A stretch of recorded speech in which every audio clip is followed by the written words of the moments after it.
Hello students, आप सभी का एसएस क्लासेस में स्वागत है। और आज हम कक्षा 9th के third lesson poverty as challenge के एक्सरसाइज के क्वेश्चन आंसर पर कुछ डिस्कशन करेंगे। आप सभी इस वीडियो को ध्यान से देखें और चैनल को सब्सक्राइब करें। First question in your exercise, describe how the poverty line is estimated in India.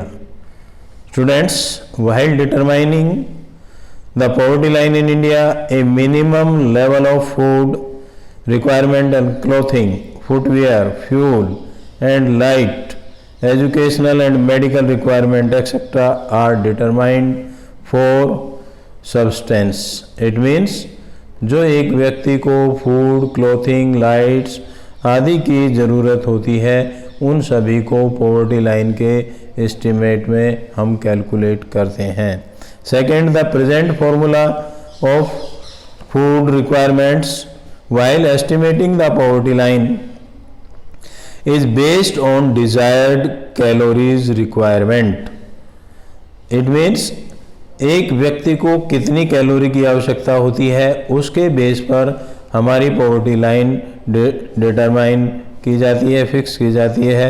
The accepted average calories requirement in India is 2400 calories पर person per day in rural areas and 2100 calories पर person per day in urban areas. It means urban areas में एक व्यक्ति को एक दिन में 2100 calories की रिक्वायरमेंट होती है। इसके अतिरिक्त ग्रामीण जो क्षेत्र हैं उनमें एक व्यक्ति को प्रतिदिन 2400 कैलोरीज की आवश्यकता होती है। इस कैलोरीज को और हम दूसरी रिक्वायरमेंट को रुपीज़ में कन्वर्ट कर लेते हैं, और जिनका इनकम उस मिनिमम लेवल से कम आता है they are below poverty line, and जिनका उससे ज़्यादा आता है they are above poverty line. Students, I think you understand the first question, and second question is, do you think that present methodology of poverty estimation is appropriate? It means क्या भारत में जो poverty line का estimate का जो formula अपनाया गया है, जैसा आपने फर्स्ट लेसन में डिस्कस किया है, दिस इट इज़ एप्रोप्रिएट, क्या ये सही है या इसमें कुछ चेंज की आवश्यकता है? Students, we don't think that present methodology of poverty estimation is appropriate because it takes into consideration the level of income and consumption only। अर्थात जो वर्तमान मेथोडोलॉजी है पॉवर्टी एस्टिमेशन की, हम उसको सही नहीं मानते, क्योंकि ये केवल किसको ध्यान में रखती है? कंजम्पशन लेवल क्या है और इनकम लेवल क्या है। अदर क्राइटेरियाज हैं उन पर ये फोकस नहीं करती, ये फॉर्मूला फोकस नहीं करता। Such as in fact poverty should be looked through other social indicators such as literacy level, lack of general resistance due to malnutrition, lack of journal resistance due to malnutrition, lack of access of health care, lack of job opportunities, lack of access to safe drinking water, sanitation etc. It means जो present methodology है वो इन बाकी चीज़ों को literacy level, health care, education, drinking water, sanitation आदि को ध्यान में नहीं रखती, कंसिडरेट नहीं करती। Poverty should also be looked through on the basis of social exclusion।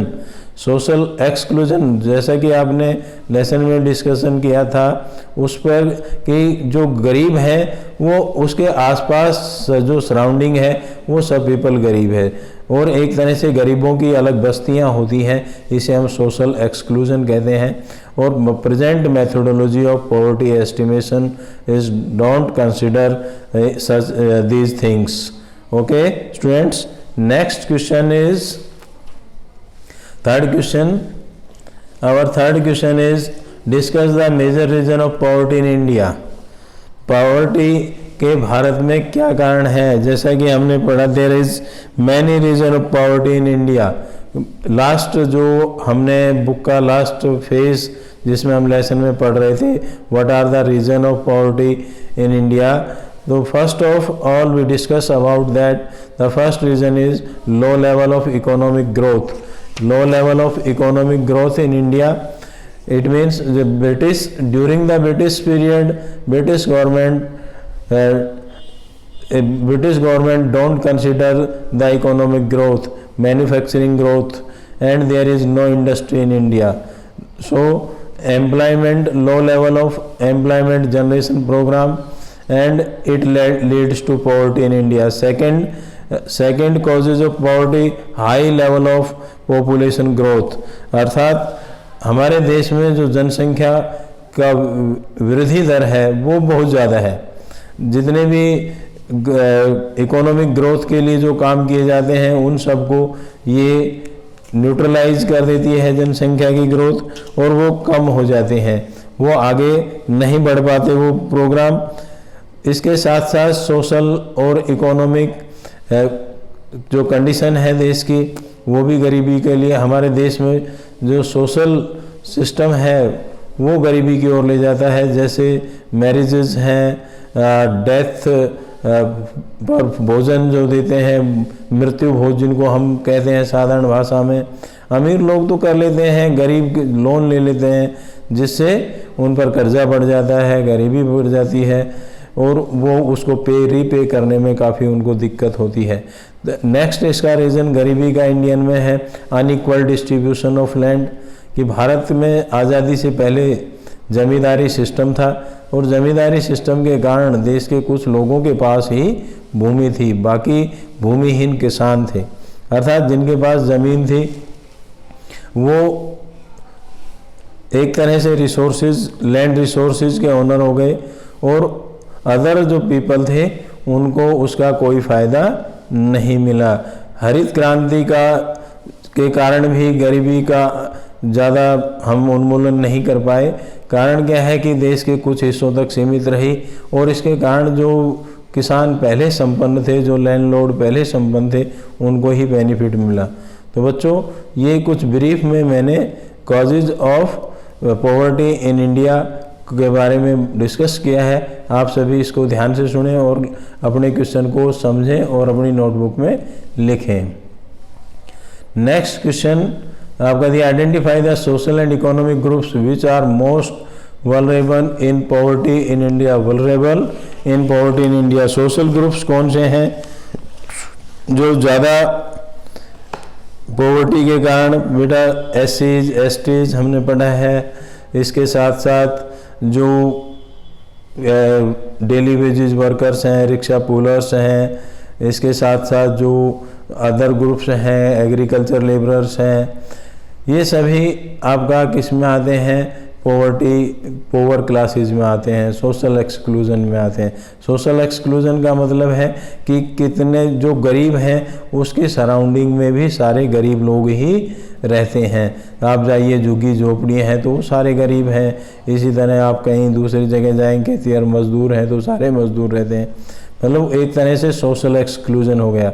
इसी तरह वल्नरेबल का मतलब है कि जो लोग गरीब हैं उनमें भी जब कोई डिजास्टर में आपका अर्थक्वेक इस तरह का आता है, नेचुरल कैलेमिटी होती है, तो वो लोगों को ज़्यादा इफ़ेक्ट होता है, और जो नियर अबाउट पॉवर्टी लाइन के आसपास हैं वो भी गरीब हो जाते हैं, क्योंकि जब उस समय खाद्यान्न की जो कीमतें हैं वो बढ़ जाती हैं।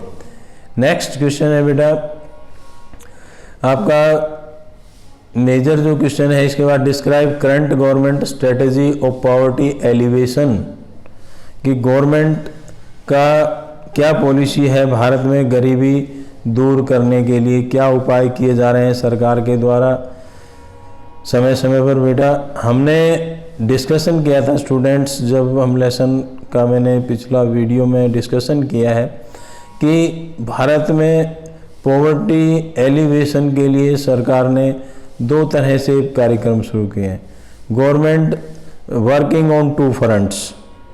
फर्स्ट, जैसा कि कोजेज ऑफ पॉवर्टी में पढ़ा हमने कि दो कोजेज था। एक कारण क्या था कि लो level of economic growth, and second high level of population growth. दो अपोजिट हैं ये। तो पहला क्या है, लो लेवल ऑफ इकोनॉमिक ग्रोथ। तो फर्स्ट सरकार ने क्या किया, इकोनॉमिक डेवलपमेंट की ओर ध्यान दिया। सरकार ने समय समय पर इसको बढ़ाने के काम किया, promotion of economic growth. Till the early 80s there were little per capita income growth, not much reduction in poverty. But since the 80s, India's economic growth has been one of the fastest in the world.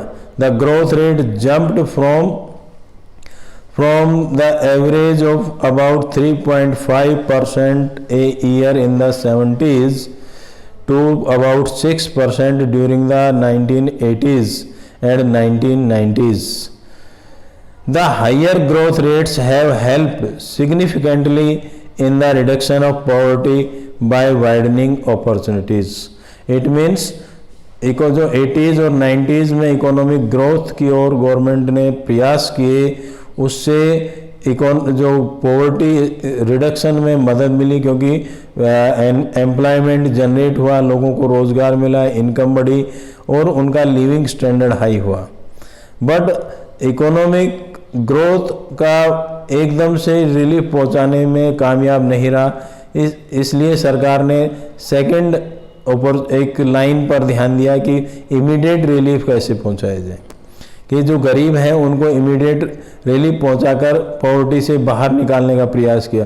इसके लिए सरकार ने समय समय पर कई programmes शुरू किए, टारगेटेड एंटी पॉवर्टी प्रोग्राम। ये सेकंड पार्ट है इस क्वेश्चन का। First part high level of economic growth and second targeted anti poverty programmes.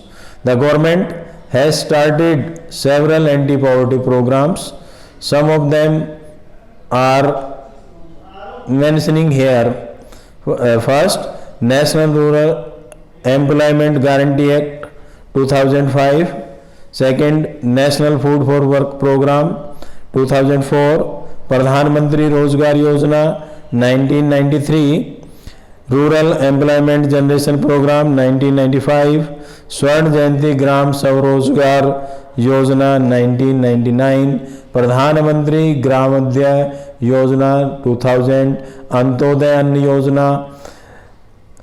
These are the some targeted anti-poverty alleviation programs. Students, it is our exercise question and I brief you, though I think all you understand.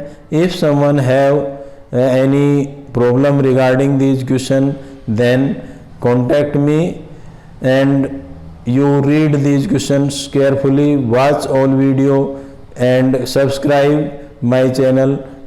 Okay, thank you.